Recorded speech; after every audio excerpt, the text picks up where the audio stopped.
বন্ধুরা চলে এসেছি তোমাদের সামনে একটা রেসিপি নিয়ে। আজকে রেসিপি হচ্ছে চিকেন মাশরুম একটা ফ্রাই করব। আর এই চিকেন মাশরুম ফ্রাইটা অসাধারণ খেতে লাগে, রুটি পরোটার সাথে ভীষণই ভালো লাগে। তোমরা একবার ট্রাই করবে। আর কিভাবে রেসিপিটা তৈরি করছি সেটা তোমাদেরকে দেখাবো। আর এটা অসম্ভব খেতে ভালো লাগে, কিন্তু ভীষণ ভীষণ ভালো লাগে। চলো তাহলে আজ যেখান থেকে তোমরা এই রেসিপিটা বা ভিডিওটা দেখবে তোমাদের সবাইকে স্বাগত, অনেক অনেক ভালোবাসা। চলো এবার রেসিপিটা তৈরি করা যাক। টাটা এখনের মতন। বন্ধুরা চলে আসলাম তোমাদের সামনে। দেখো একটা রেসিপি করবো, একটা চিকেন এর এখানে দেখতে পাচ্ছ মাশরুম, এই মাশরুম আর চিকেন দিয়ে আমি একটা ফ্রাই করব। তার জন্য কি করতে হবে, প্রথমে ম্যারিনেশনটা করে নিই। এই লেবুর রস দিয়ে দিচ্ছি, লেবুর রস দিয়ে একটু মেখে নিলাম।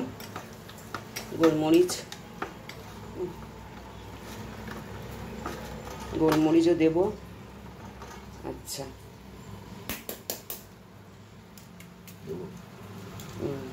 এর মধ্যে আমি একটা ডিম ফাটিয়ে দিলাম। এখানে একটু গোলমরিচ দেওয়া হচ্ছে, উঁচু করে দাও। 1 চামচ মতো গোলমরিচ দেবো। গোলমরিচ দিলাম। এবার দেখো এখানে কর্নফ্লাওয়ার আছে, নুন আছে, আদা কুচি আছে, লঙ্কার গুঁড়ো আছে। এটা দিয়ে আমি একটু মেখে নেব।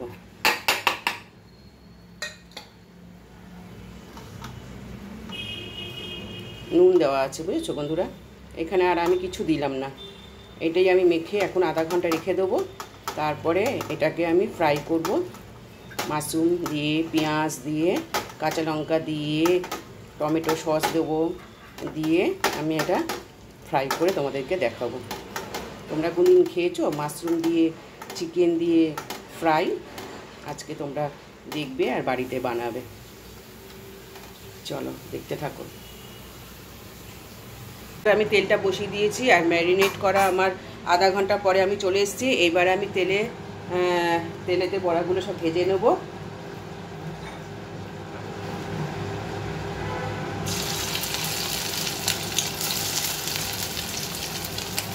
ভেজে এক এক করে ভেজে নিয়ে আমি তুলে নেব। তুলে নিয়ে তারপরে অন্য স্টেপে চলে যাব।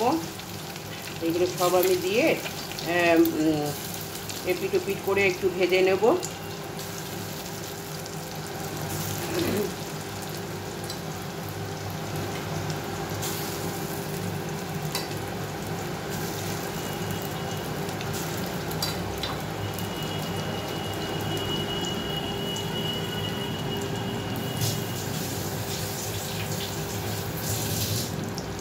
ভাজা হয়ে গেলে তারপরে আবার চলে আসছি। দেখো বড়াগুলো আমার ভাজা হয়ে গেছে, লাল লাল মতন হয়েই গেছে। এবার আমি এগুলোকে সব তুলে নেব। আমি এপিট পিট করে ভেজে নিয়েছি।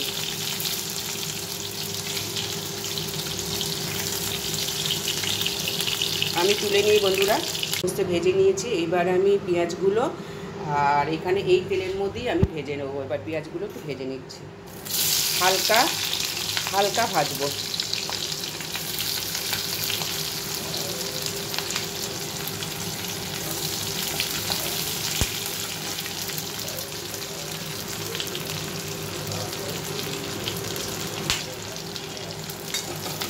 আর এটার মধ্যে তোমার পেঁয়াজ আর রসুন একসাথেই করে রেখেছি আমি। 4টে রসুন আমি দিয়েছি। রসুন দেখুন এর ভেতরে দিয়ে রেখেছি। আমি খেতে করিনি, গোটা গোটাই রসুন দিয়েছি, এটা তো দেখতেই পাচ্ছ। আচ্ছা, এবার এখানে বলেছিলাম মাশরুমটাকে আমি কেটে রেখে দিয়েছি। দুর্দান্ত লাগে কিন্তু মাশরুম দিয়ে এই চিকেন ফ্রাইটা, অসাধারণ লাগে। আর এখানে লঙ্কা কুচি করে রেখেছি, এই যে লঙ্কাগুলো দিয়ে দিলাম।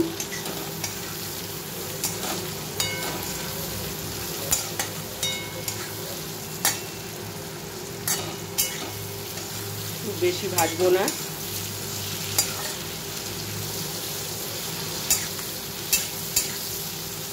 তাই বলেছি আমি, চিকেনের মাশরুম দিয়ে একটা ফ্রাই। এবারে এখানে আমি টমেটো সস রেখেছি, এই টমেটো সসটা দিয়ে দিলাম।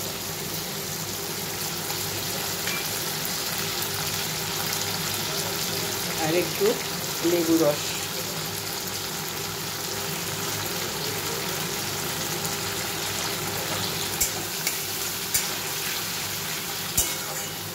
এখানে কোনো সোয়া সস আমি ব্যবহার করব না। অল্প নুন দেব, আর ব্যালেন্স করার জন্য অল্প একটু চিনি দেবো আমি।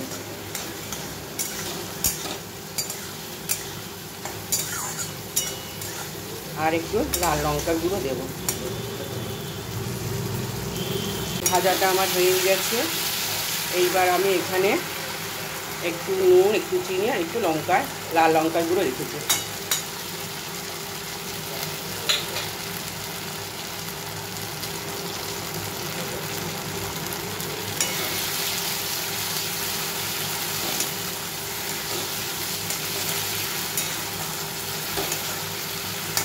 এবারে আমি এখানে চিকেনগুলো, ভাজা চিকেন বড়াগুলো দিয়ে দিলাম।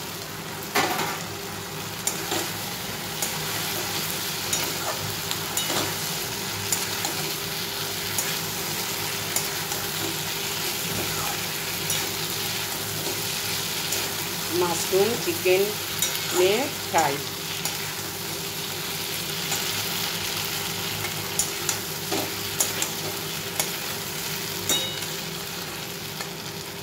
বন্ধুরা, আমার এটা পুরোটাই হয়ে গেছে ফ্রাই। এবার আমি তুলে নেব। এইখানে এই রেসিপিটা যদি তোমাদের ভালো লেগে থাকে প্লিজ আমাকে কমেন্ট আর লাইক করো, আর প্লিজ একটু শেয়ার করে দাও। মাশরুম চিকেন ফ্রাই অসম্ভব খেতে ভালো লাগে, রুটির সাথে, রুটি পরোটা সবের সাথে খেতে ভালো লাগে। ঠিক আছে বন্ধুরা, আবার চলে আসবো নতুন কোনো ব্লগ ভিডিও নিয়ে। তোমরা ততক্ষণ সবাই ভালো থেকো, সবাই ভালো থেকো, সব সময়ের জন্য ভালো থেকো, আর এই দিদিভাই পাশে থেকো প্লিজ।